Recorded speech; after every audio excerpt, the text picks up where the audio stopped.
नमस्कार।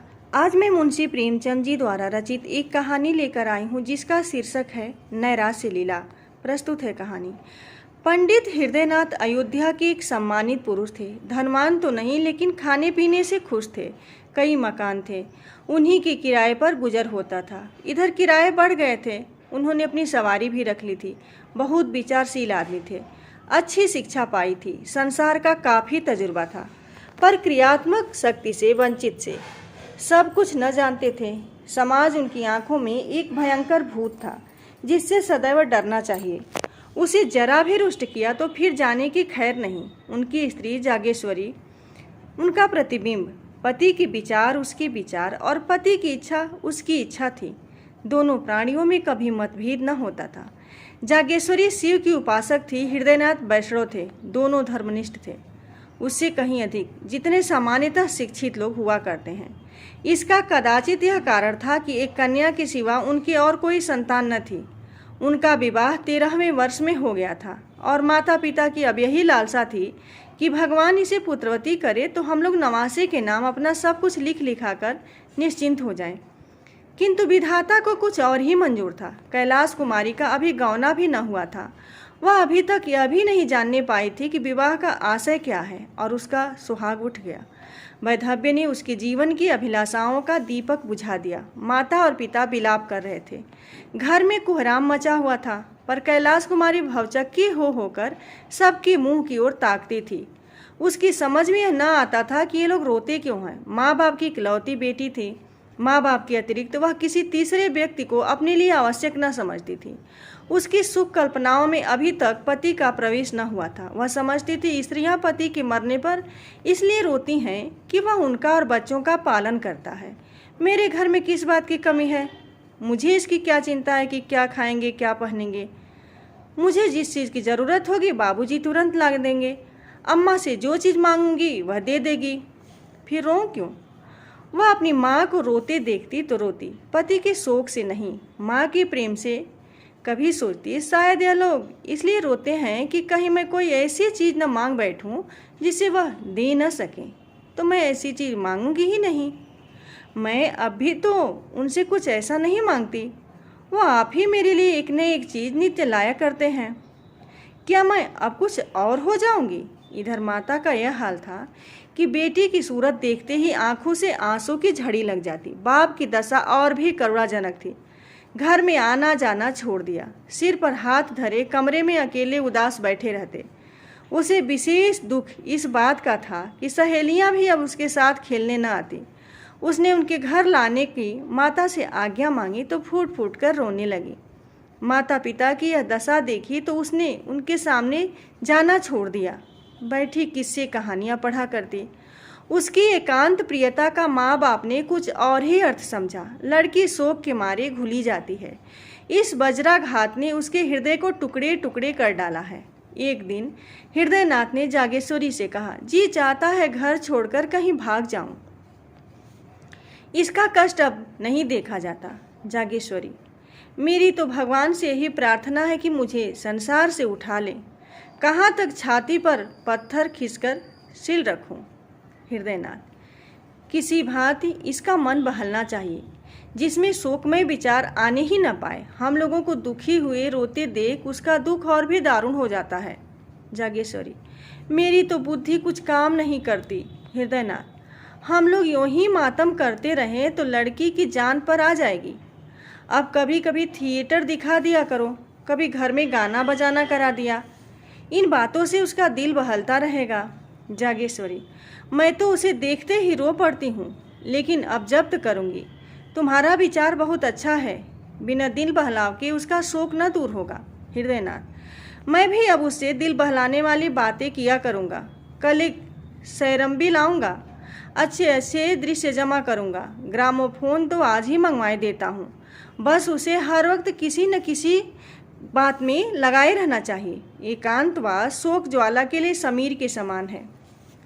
उस दिन से जागेश्वरी ने कैलाश कुमारी के लिए विनोद और प्रमोद के सामान लाने शुरू कर दिए। कैलाशी माँ के पास आती तो उसकी आंखों में आंसू की बूंदें न देखती, होठों पर हंसी की आभा दिखाई देती।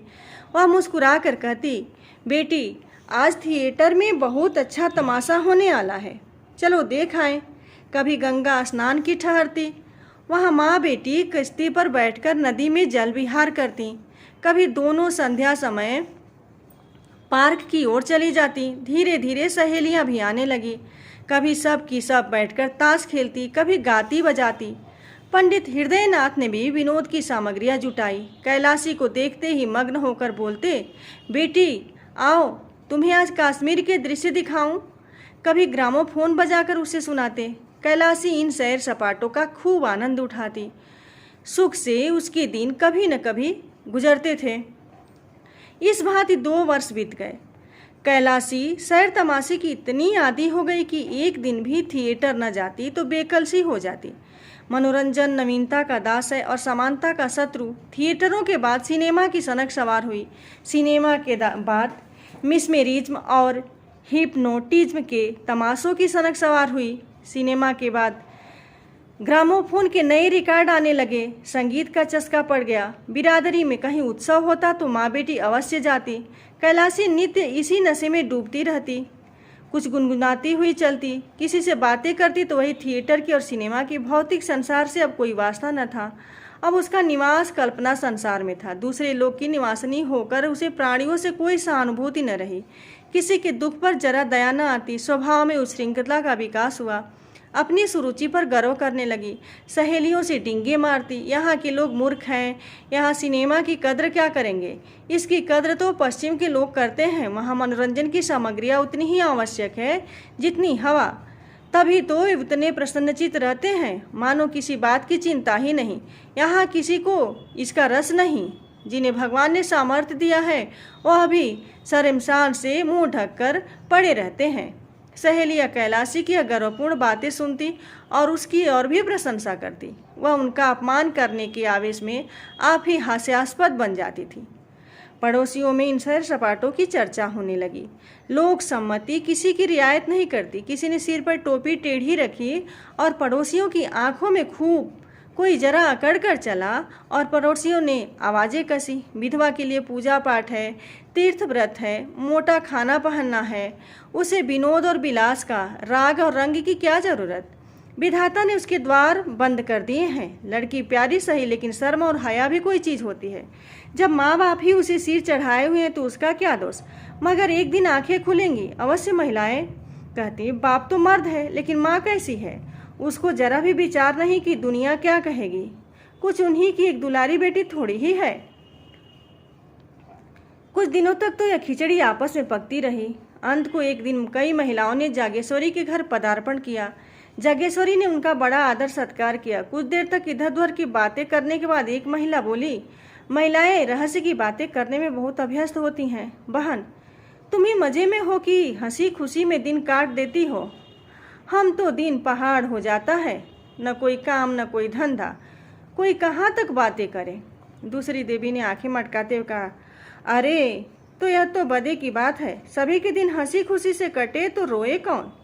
यहाँ तो सुबह से शाम तक चक्की चूल्हे से छुट्टी नहीं मिलती। किसी बच्चे को दस्त आ रही तो किसी को ज्वर चढ़ा हुआ है, तो कोई मिठाई की रट कहा है, तो कोई पैसों के लिए महा नाच कर रहा है। दिन भर हाय हाय करते बीत जाता है। सारे दिन कठपुतलियों की भांति नाचती रहती हूँ। तीसरी रमणी ने इस कथन का रहस्यमय भाव से विरोध किया। बदे की बात नहीं, वैसा दिल चाहिए। तुम्हें तो कोई राज सिंहासन पर बिठा दे तब भी तस्कीन न होगी, तब और भी हाय हाय करोगी। इस पर एक वृद्धा ने कहा, नौ जैसा दिल, यह भी कोई दिल है कि घर में चाहे आग लग जाए, दुनिया में कितना ही उपहास हो रहा हो, लेकिन आदमी अपने राग रंग में मस्त रहे। वह दिल है कि पत्थर। हम गृहिणी कहलाती हैं। हमारा काम है अपनी गृहस्थी में रत रहना, आमोद प्रमोद में दिन काटना हमारा काम नहीं। और महिलाओं ने निर्दय व्यंग पर लज्जित होकर सिर झुका लिया। वे जागेश्वरी की चुटकियां लेना चाहती थी। उसके साथ बिल्ली और चूहे की निर्दयी क्रीड़ा करना चाहती थी। आहत को तड़पाना उनका उद्देश्य था। इस खुली हुई चोट ने उसके पर पीड़न में प्रेम के लिए कोई गुंजाइश न छोड़ी। किंतु जागेश्वरी को ताड़ना मिल गई। स्त्रियों के विदा होने के बाद उसने जाकर पति से सारी कथा सुनाई। हृदयनाथ उन पुरुषों में से न थे जो प्रत्येक अवसर पर अपनी आत्मिक स्वाधीनता का सौंग भरते हैं, हठधर्मी को आत्म स्वातंत्र के नाम से छिपाते हैं। वह सचिंत भाव से बोले, तो अब क्या होगा। जागेश्वरी, तुम ही कोई उपाय सोचो। हृदयनाथ, पड़ोसियों ने जो आक्षेप किया है वह सर्वथा उचित है। कैलाश कुमारी के स्वभाव में मुझे एक सविचित्र अंतर दिखाई दे रहा है। मुझे स्वयं ज्ञात हो रहा है कि उसके मन बहलाव के लिए हम लोगों ने जो उपाय निकाला है वो मुनासिब नहीं है। उनका यह कथन सत्य है कि विधवाओं के लिए आमोद प्रमोद वर्जित है।